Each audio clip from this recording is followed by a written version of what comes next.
Тони колеги, благодарам за присуството на денешната пресконференција.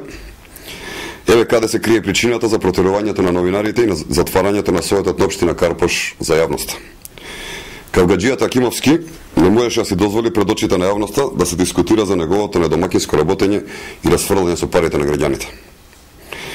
Општината Карпош оваа година има проектирано над 1 милион евра буџетски пари за финансирање на секаков вид анонимни и нерелевантни невладини организации и граѓански здруженија. Од таму зборуваат за транспарентност и демократија, се додека човек не погледне што прават со државните пари. Тогаш бркаат новинари. Стефчо Акимовски постојано преку кавги се обидува да го прикрие расфрлањето на парите на граѓаните, кој наместо во цигли и малтер од ракав ги дели на своите омилени невладини организации, без никаква постапка и без никаква процедура.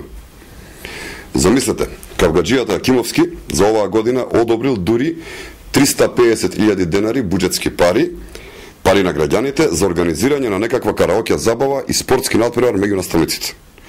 Како да сите проблеми на граѓаните во општина Карпош се решени, па на Стефчо Акимовски му дојде до правење на караоке забави. Или и овој проект служи за перење на пари. Дополнително за поддршка, цитирам, интересни музички проекти се издвојуваат 210.000 денари, а без при тоа да се наведе на што конкретно се однесува ваквиот проект.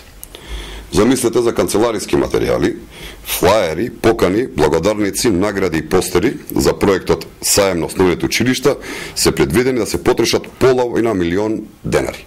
Половина милион денари. И на крај, за поддршка на невладини организации и други институции од областа на културата и творештвото, без да се наведе за што конкретно се однесува, се издвојуваат 1.200.000 денари, кој Стефчо Акимовски сам одлучува како ќе ги потроши.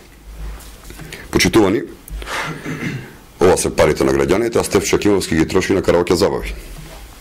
Граѓаните заслужуваат нови улици, заслужуваат нови паркови, заслужуваат нови паркинзи и решавање на суштинските проблеми во општината Карпош. Господин Акимовски, затоа прекинете со расфрлањето на парите и наместо да ги расфрлаете, инвестирате во цигли и во малтер. Она што ќе остане да трае и ќе им служи на граѓаните.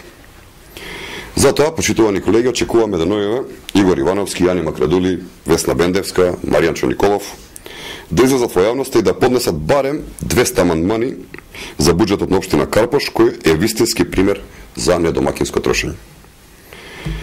Прашуваме дали ова всушност е само маска за злоупотреба на парите за сосема други цели.